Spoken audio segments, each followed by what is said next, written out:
मेरे प्यारे विद्वान साथियों, जैसा कि आप थंबनेल में देख ही चुके होंगे, आज का जो हम टॉपिक पर बात करने जा रहे हैं वह क्लास 10th के मैथमेटिक्स पर बात करेंगे, जो कि प्रीवियस ईयर्स में पूछे गए तमाम प्रश्न रहेंगे और साथ ही साथ जो मॉडल क्वेश्चन है पूछे जाने की संभावना है, वही प्रश्न आपको देखने के लिए मिले। तो चलिए आप ध्यान दीजिएगा, बढ़िया तरीके से एकदम अच्छे तरीके से समझिएगा इत्मीनान से, और कॉपी कलम ले लीजिए। ठीक है, देखिए क्वेश्चन है a बराबर 60 डिग्री, b बराबर 30 डिग्री। ये शॉर्ट क्वेश्चन है, इसमें सभी चैप्टर का कुछ ना कुछ क्वेश्चन आपको मिलते रहेगा। ठीक है, a का मान 60 डिग्री दिया गया है, b का मान 30 डिग्री दिया गया है। कह रहा है sine a into cos B minus cos A into sine का मान गया।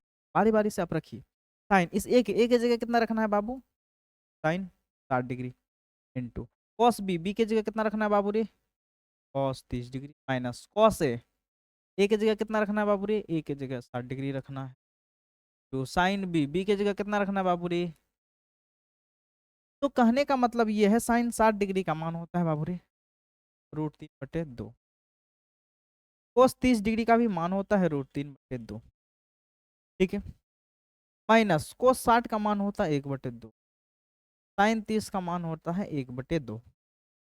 अब बच्चे बताइए, आप लोग यहाँ रूट को √3 से गुना करेंगे, √9 या 9 का वर्गमूल 3, या √3 गुना √3 3 होता है। दो दूनी 1 गुना 1 1/2 दूनी। एलसीएम लीजिए 4, 2/4, 2 1 2 2 4, यानी कि 1/2 आपका। बोलिए कहीं कोई दिक्कत? क्लियर है? तो एक नंबर प्रश्न आपका क्लियर हो चुका। अगर आपको स्क्रीनशॉट लेना है, बस खट से ले लीजिए आप स्क्रीन। ठीक है, चलिए अब दूसरा नंबर सवाल आपके सामने आ। जरा गौर कीजिएगा, cos square theta into 1 + tan² theta का मान बताएं। अब यहाँ पर देख रहे हैं स्क्वायर है, तो स्क्वायर के रूप में आपको फॉर्मूला सोचना होगा, है ना। ये कोस स्क्वायर है, 1 + tan² थीटा का फॉर्मूला। सबसे पहले आपको थोड़ा सा फॉर्मूला की ओर हम ले जाना चाहेंगे। sec² theta minus tan² theta बराबर क्या होता है? 1। अब यहाँ से अगर sec² थीटा का मान अगर आप निकालना चाहेंगे तो 1 + tan² थीटा हो जाएगा। 1 प्लस, यानी कि 1 + tan² थीटा का मान क्या होगी? sec² theta. तो क्या इसके बदले आप सेक पुट कर सकते हैं कि नहीं? रख सकते हैं कि नहीं? बिल्कुल रख सकते हैं। cos² थीटा गुना sec²। अब दोनों में स्क्वायर सेम है और बेस अलग अलग है, तो उसको एक साथ कर सकते। रटिए a² इंटू स्क्वायर को क्या हम ए बी का होल बिल्कुल लिख सकते। तो cos theta into sec theta का होल स्क्वायर लिख सकते। एक में कर दिए स्क्वायर, अलग अलग स्क्वायर है तो एक में कर सकते हैं, हाँ, लेकिन बेस अलग हो, पावर सेम होना चाहिए। यहाँ भी 2 है, यहाँ भी 2 है, तब यहाँ अगर 2 रहता, यहाँ 3 रहता तो एक में नहीं कर सकते हैं। ठीक है, cos थीटा गुना sec थीटा, इसका मान 1 होता है, 1 का स्क्वायर आपका 1 होगा, सर हो गया। ऐसे भी cos theta into sec theta का मान 1 होता है, sin theta into cosec theta का मान 1 होता है, tan theta into cot theta का मान 1 होता है ना। ये फार्मूला आपको हम बता दिए। अब हम लोग तीसरा सवाल, बाबू रे ये भी फार्मूला आपको रट लेना है। ये फार्मूला यहाँ से आपका और दो फार्मूला निकल जाएगा। sec² theta minus tan² theta बराबर 1।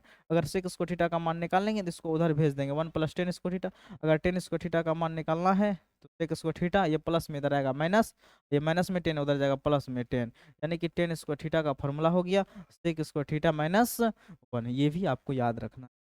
उम्मीद कर रहे हैं कि आपको अच्छा से समझ में आया होगा। स्क्रीनशॉट लेना चाहते हैं तो बिल्कुल हम हट गए हैं, आप आसानी से स्क्रीनशॉट ले सकते हैं। ठीक है, और जहाँ भी कोई दिक्कत हो तो आप कमेंट में अवश्य अपना राय दीजिएगा। ठीक है, चलिए अगला सवाल। ये तो माध्य का सवाल है और माध्य बराबर फार्मूला आपको आना चाहिए, आंकड़ों का योग बटे आंकड़ों। ठीक है, चलिए हम लिख ही देते हैं। अब जो भी फार्मूला अगर लिख रहे हैं तो आप कॉपी कलम लेकर के बैठिए, शुरू में ही कह दें, ऐसे आए देख लिए। और खास करके अगर बात मैथ की करें तो फिर आपको मुश्किल, जब तक आप कुछ कॉन्सेप्ट को लिखिएगा नहीं, फार्मूला को लिखिएगा नहीं, तो आपको समझ में आने वाला नहीं। कुछ चीज हमेशा समझा भी जाता है और कुछ चीज रटा भी जाता है। फार्मूला को आपको रटना है, हाँ रटना है, डायरेक्ट नहीं रटना है, समझ के तरीकों से रटना है ना। और कुछ फार्मूला तो आपको डायरेक्ट रटना है, उसमें कोई तरीका नहीं होता। जैसे ट्रिग्नोमेट्री का फार्मूला, उसमें तरीका होता है निकालने का, है ना। जैसा कि अभी हम बताएं, ये फार्मूला ये याद रहेगा तो यहाँ ये निकाल सकते हैं, ये निकाल सकते हैं। लेकिन यहाँ पर अगर हम माध्य बराबर फॉर्मूला बोलेंगे कि आंकड़ों का योग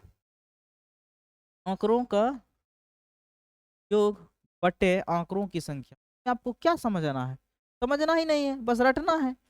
आंकड़ों का योग बटे आंकड़ों की संख्या।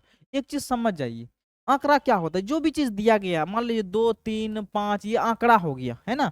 अब इसका योग तो सबको योग कर दिया। अब इसकी बट आंकड़ों की संख्या मतलब काय गो आंकड़ा है, 1 2 3, तो ये 3 करना है। उसी प्रकार इसमें देखिए कि आंकड़ा क्या है, 3 है, +4 +x +17 +y का माद दिया हुआ है। ये माद यहाँ कितना दिया हुआ बाबूरी, 6, यहाँ लिख दिए माद दिया हुआ 6। अब संख्या क्या गो है, 1 2 3 4 5 बटे 5 से भागा, नहीं कुछ तो नहीं। अब जोड़िए, 4 3 7, ठीक है। उसके बाद 17 17 17 3 20 4 24 +x +y बटे 5। अब कोना कोनी गुना, 1 गुना इतना, इतने रहेगा क्या? चलिए मान लेते हैं 24 +x +y। अब 6 गुना 5, 6 पंचे 30, ये प्लस मारेंगे धक्का, जाएगा माइनस। तो x +y बराबर 30 माइनस 24, x +y बराबर 6। यही हुआ आपका ANS आंसर। यानी कि x + y का मान बताइए तो कितना। तो कोई दिक्कत, स्क्रीनशॉट ले लीजिए, ठीक। नेक्स्ट क्वेश्चन, बड़े इत्मीनान से समझना है कि नहीं। और चैनल पर जो भी नए लोग आए हैं, हमारे नए मेहमान साथी आए हैं, तो चाय नाश्ता करके जाइएगा। नहीं नहीं नहीं नहीं, चाय नाश्ता नहीं करना है, सब्सक्राइब करके जाना है, ठीक है। चलिए 21 18 15 का 8वां पद ज्ञात करें। क्या करना है, 8वां पद ज्ञात करना। कोनो भी पद ज्ञात करना है, कोई भी पद कहेगा। पहला पद तो मान लीजिए, पहला पद तो कहेगा ही नहीं, पहला पद तो दिया ही रहेगा। मान लीजिए कहेगा तो पहला पद A1 होता है, दूसरा पद A2, A2 बराबर होता है A + D, है ना। A और D पता होगा तो कोनो भी पद हमको पता हो जाएगा। 10वां भी पद बोलेगा तो A + 9D, 8वां पद कहेगा A + 7D। ए का भी मान पता होना चाहिए और डी का भी मान पता होना चाहिए। संयोग से जो यहाँ ए का मान दिया है, अब डी का मान आपको नहीं दिया है, हाँ डायरेक्ट नहीं दिया है, लेकिन आपको खोज के निकालना पड़ेगा। कैसे निकलेगा खोज करके? अरे डी निकालने के लिए आपको आता है कि नहीं आता है? बिल्कुल आता है डी निकालने के लिए। दूसरा में से पहला को घटा दीजिए, डी निकल जाएगा। लेकिन है सर, क्या गारंटी है कि सब जगह सेम होगा? यहाँ पहले कह दिया कि एपी में है आपका, समझ रहे हैं बात को।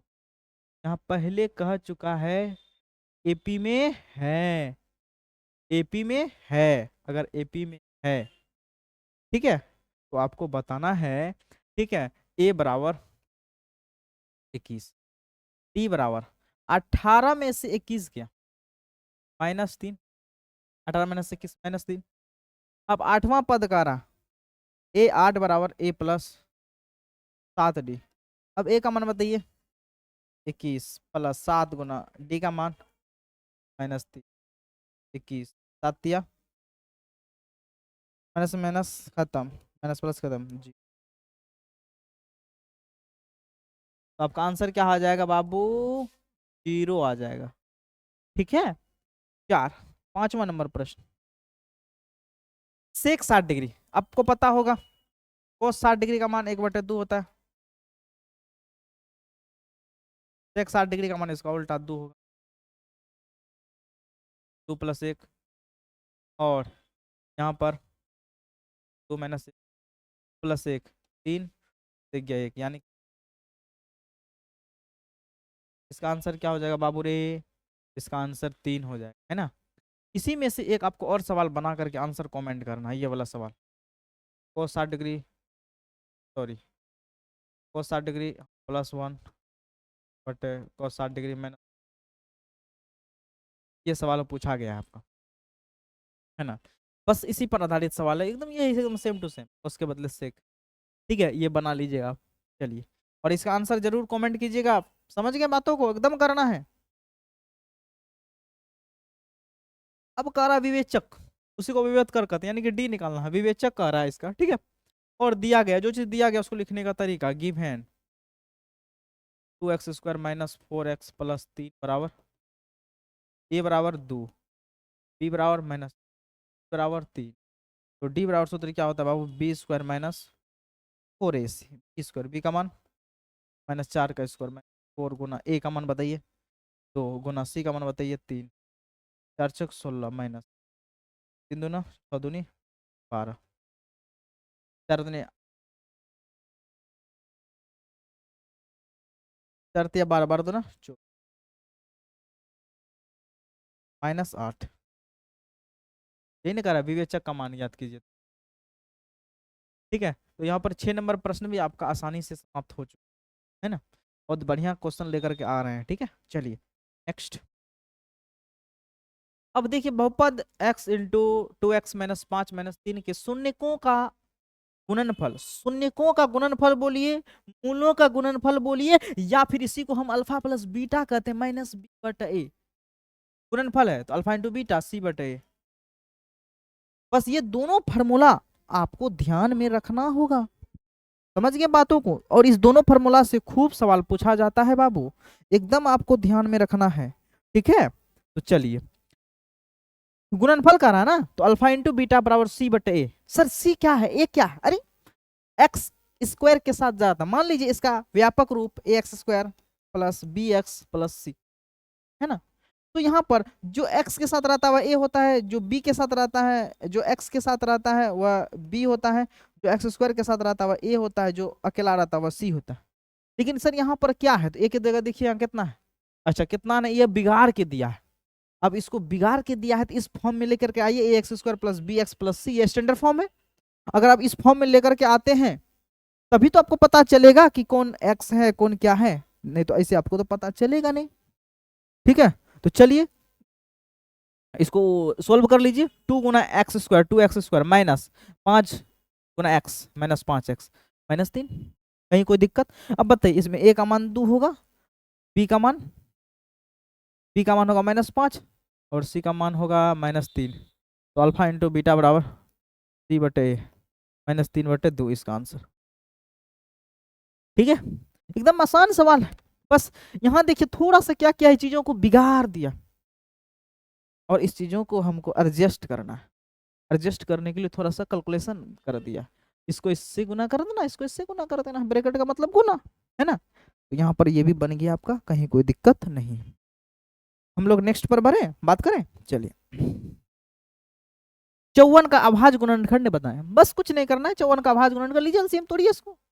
2 से 27 दूना 54, 3 से 9 तिया 27, 3 तिया 9, तो 2 गुना 3 पर पावर 3 अभाज्य गुणन के रूप में। इसी में कहता कि 54 में अभाज्य गुणन के में 3 का पावर ज्ञात कीजिए, तो 3 का पावर कितना हो गया 3, ये भी कह सकता, कुछ भी कह सकता, 2 का पावर नहीं कुछ तो क्या है यहाँ 1 है ना। तो चलिए नेक्स्ट 8 नंबर सवाल हो गया।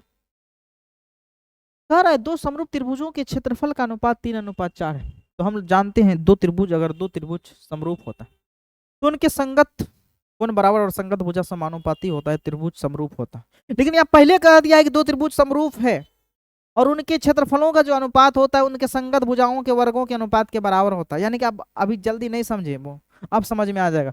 मान लीजिए त्रिभुज है ABC, ये त्रिभुज है PQR, ABC का संगत PQ, BC का संगत QR, AC का संगत PR, यानी कि AC का संगत PQ, BC का संगत QR, AC का संगत PR, इसके वर्गों के स्क्वायर के बराबर होता है, वर्गों के स्क्वायर के बराबर होता है ना, वर्गों के स्क्वायर के बराबर होता है। हाँ कब, जब दो त्रिभुज समरूप, तो त्रिभुज एरिया ऑफ त्रिभुज ABC बट एरिया ऑफ त्रिभुज PQR। अब यहाँ कह रहा है इनके संगत भुजाओं का अनुपात ज्ञात करें। बस तो त्रिभुजों का क्षेत्रफल का अनुपात कितना दिया हुआ 3/4, संगत भुजा। ठीक है, अब संगत भुजा का अनुपात स्क्वायर उधर जाएगा तो रूट चलेगा, रूट अनुपात 3 रूट 3 अनुपात रूट 4, यानी कि रूट 3 अनुपात 2, यही हो गया। अगर भुजा दिया रहा था, कहता है दो समरूप त्रिभुजों का भुजाओं दिया हुआ 3:4, तो इसका क्षेत्रफल, यहाँ तब क्षेत्रफल का अनुपात पूछता तो इसका स्क्वायर कर देते है ना, यहाँ भुजा स्क्वायर कर देते, 3 तिया 9 अनुपात 16।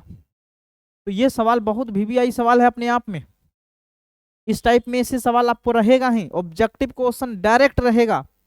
क्षेत्रफल दिया रहेगा, भुजाओं का अनुपात पूछेगा, भुजाओं का अनुपात दिया रहेगा, क्षेत्रफल पूछेगा एकदम। ये क्षेत्रफल दिया रहेगा तो भुजाओं का अनुपात पूछेगा, ये दिया रहेगा तो ये पूछेगा। समझ में आई बात? चलिए, सेक 45 डिग्री प्लस कोसेक 45 डिग्री का आपको मान बताना है। तो देखिए बाबू, सेक 45 कोस 45 का मान होता है 1/√2, तो सेक 45 का मान होता है √2 का स्क्वायर। कोसेक 45 का मान होता है √2 स्क्वायर। स्क्वायर खत्म तो रूट खत्म, दो स्क्वायर खत्म तो रूट खत्म, दो, 2 + 2 कितना होता है बाबू रे? 4 होता है कि नहीं? 4। साधारण सी बात है, सिंपल सी बात है। किसी वृत्त की परिधि ज्ञात करें। अच्छा, वृत्त की परिधि, चलिए देखते हैं, ज्ञात करते हैं वृत्त की परिधि में क्या क्या संभावना आता है। वृत्त की परिधि का फॉर्मूला 2πr होता है। 2 गुना पाई का मान 22/7 होता है। त्रिज्या 7 गिवन, जो दिया गया r बराबर 7 सेंटीमीटर। चलिए यहाँ पर दिया गया है 7, 7 7 खत्म होगा, 22 दूना 44 सेंटीमीटर आंसर।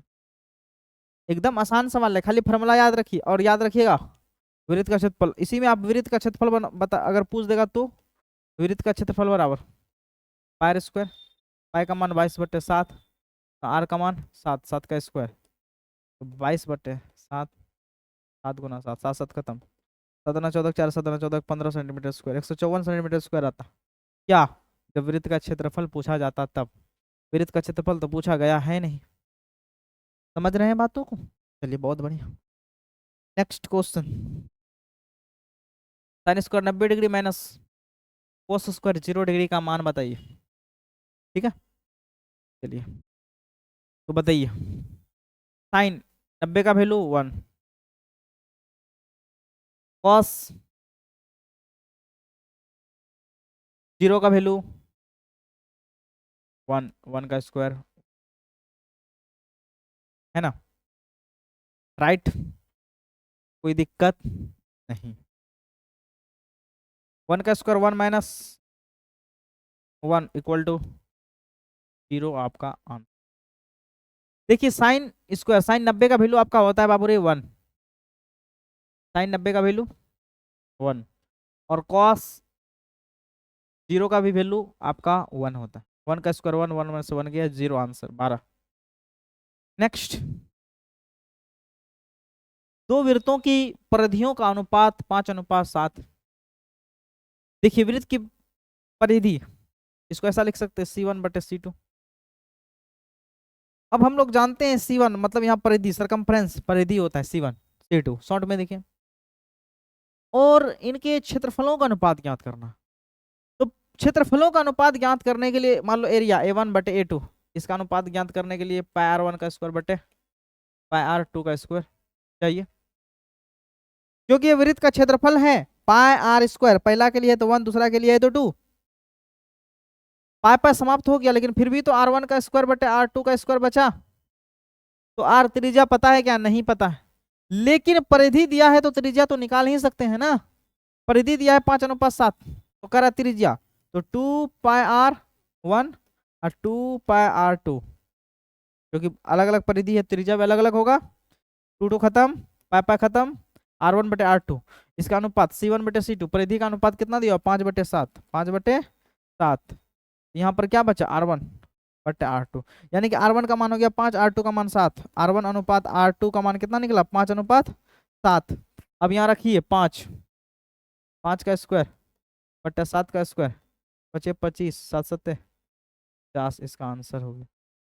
25/7 7 49, इसका क्या हो गया बाबू रे? आंसर हो गया। ये बहुत बेहतरीन सवाल है, आपको ध्यान में रखना है, स्क्रीनशॉट ले लीजिए आप लोग, ठीक है। चलिए अब हम लोग नेक्स्ट क्वेश्चन पर बात करते हैं। अगला कह रहा है 10 45, सॉरी 10 5, 10 30, 4, 10 85।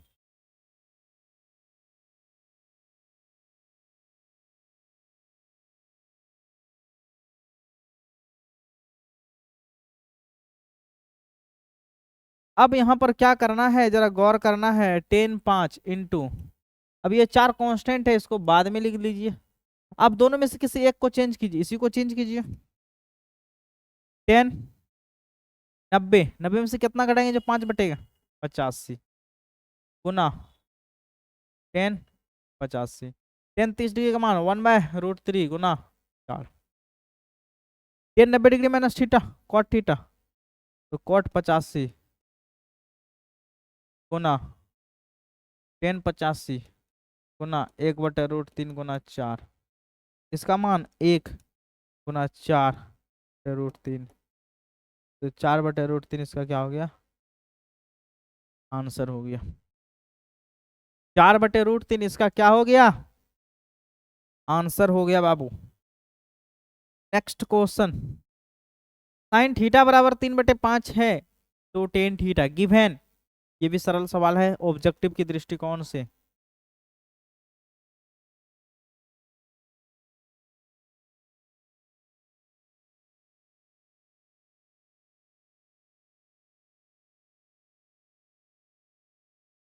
पी है एच है, क्या नहीं है, बी, बी बराबर बोलिए root under h² minus P square. H का मान बताइए 5, पी का मान बताइए 3, बचे 25, 16, 16 का वर्गमूल 4। टेन थीटा बराबर सूत्र बताना है, पी बटे एच, पी का मान 3/h, साइन थीटा बराबर पी बटे एच, सॉरी पी बटे बी ना पी बटे बी, बी का मान बोलो यहाँ 4 निकालें। ये आपका आंसर हो गया, है ना। किसी प्रकार का दिक्कत नहीं है बाबू। चलिए नेक्स्ट,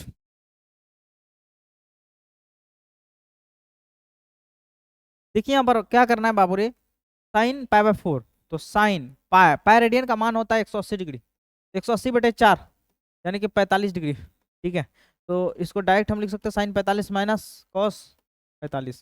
साइन 45 का मान 1/√2, कॉस 45 का मान 1/√2, खत्म खत्म बराबर 0। आंसर प्रेम से बोलिए, समझ में आया। नेक्स्ट को, बैटरी चार्ज है ना, हाँ चलो ठीक। देखिए अब कह रहा है, अच्छा हाँ देखिए गिव है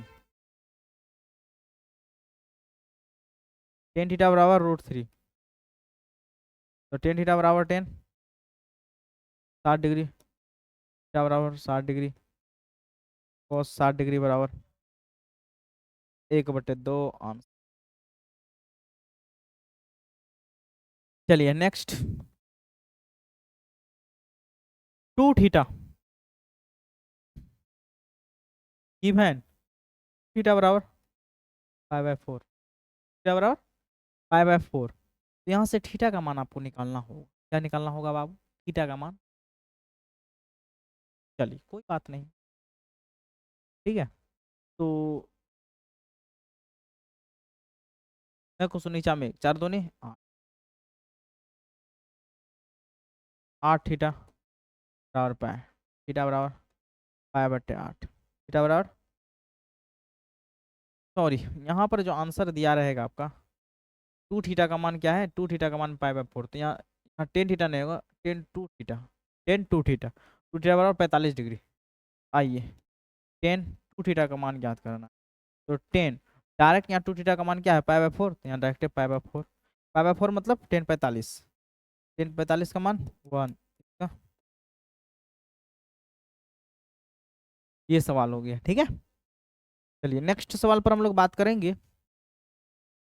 ये तो एकदम हलवा वाला सवाल, धुआं धुआं उड़ जाएगा, क्या बताएंगे इसमें बताओ। चलिए फिर भी बता देते, नो कॉमन ले लिए, क्या बचे हैं, theta minus theta minus ten square, इसका मान 1 है ना, 9 × 1।